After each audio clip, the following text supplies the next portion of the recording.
கடலலை கொஞ்சும் திருச்செந்தூரில் விஸ்வரூபமே வேலையா பழமுதி சோலை அறுபடை வீடும் புண்ணிய தரிசனம் முருகையா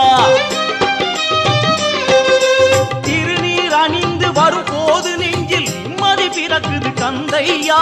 சுகனே சிவனார் மகனே உன்னை பாட பாட சுகமாகுதையா வேல் முருகா